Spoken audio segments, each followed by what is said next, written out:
welcome on the channel podcast with our usual Afcon conversation continues. Today happens to be the day that the two semi-final games are coming on. We're going to be having the Democratic Republic of Congo playing against host the Les Elephants de la Côte d'Ivoire, and we're going to be having the Republic of South Africa coming face to face with one of their rivals, the Super Eagles of Nigeria. I think the South African team has been one of the surprise packages, reaching the finals for the first time in 24 years. Democratic Republic of Congo was also one of the teams that shocked the whole pundits within the competition.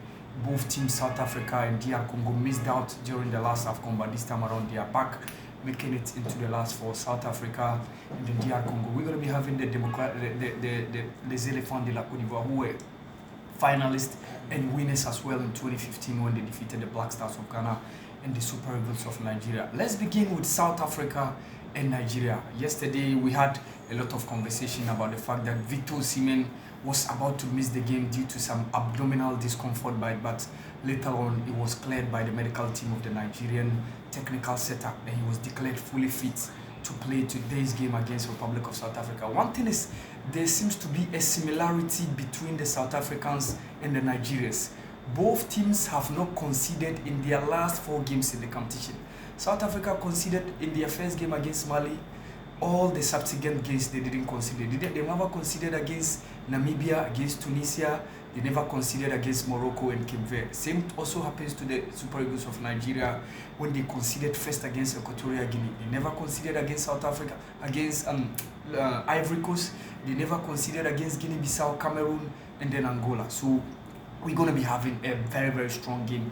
Yes, the South Africans threw a shade when you saw the Bafana team having boys just on a shot, making a cut on the eagle. So maybe what it means is boys on the eagle wanting to chop the eagle. That's the reason why they were saying. But we all remember there is a diplomatic rule that came on when the Nigerian High Commission came with a letter that Nigerians in South Africa must jubilate with cautiousness because they don't want an escalation of a rivalry in between the nations. But who wins? It's a tough game, but one thing is South Africa has never beaten Nigeria in the history of the Afcon. They met only 3 occasions in 2000, in 2004, and 2019. South Africa have conceded 8 goals and scored only 1, and that was that last Afcon game when they met in 2019 in Egypt. Nigeria were 2-0 winners in the semi-final in 2000 when they co-hosted the competition with Ghana.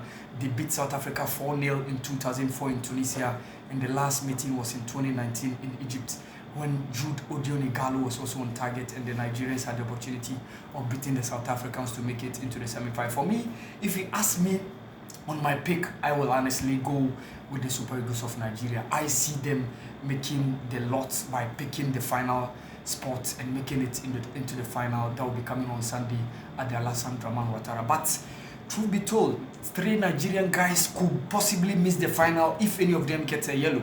Simon Moses, Calvin Bassey, and Simon Mofis, and then Ola Aina. Any of these guys, if one of them gets a yellow, probably what it means is one of them could potentially miss a final. The same also applies to South Africa. Grant Kikana, Aubrey Modiba also are having 2 yellow cards. So if any of these guys also gets a second yellow, what it means is should South Africa make it into the finals, any of these players can possibly miss. But with regards to the preview, I think this is what I have to say. For me, I'm going with Nigeria. Les Elephants de la Côte d'Ivoire against Democratic Republic of Congo. Top order. Ivory Coast, after their first game, which was the opening ceremony game against Guinea-Bissau, have conceded in the rest of all the games that they played. And one thing is, consistently, they becomes the first team to concede. They conceded against Nigeria, they conceded against Equatorial Guinea, they conceded first against Senegal, and they conceded first against Mali. But in the last 2 games against Senegal and then Mali, they prevailed with their coach MSC Faye doing the magic, making some wonderful substitutions to make sure that they turned the game on their side. They were very good by beating Mali in the quarter-final and making it into the semi-final. They're going to be coming face-to-face with Democratic Republic of Congo, a team that they defeated in 2015 on their way to winning the competition. For me, I'd say Democratic Republic of Congo can possibly match up the Les Elephants de la Côte d'Ivoire team. But one thing is, Ivory Coast could be having the supporters giving them the support, and it's going to be a hostile atmosphere for DR Congo side. Yes, DR Congo they have done a marvelous job doing a very, very good thing in this competition, making it into the semi-finals to the surprise of all. And it's likely maybe Gal Kakuta could probably be in the lineup. But for Ivory Coast, they're going to be missing the services. Sergio Rio due to second yellow accumulated cards. Omar Diakite after scoring the second goal also had the second yellow, and Odilon Kosunu. So all these guys could not be present for the game today when they come face to face with DR Congo. DR Congo might be having Gal Kakuta, Yuan Wissa, and all the likes. But Chancel Mbemba can possibly miss a final if he also gets a second yellow in the game tonight. So let's see who wins.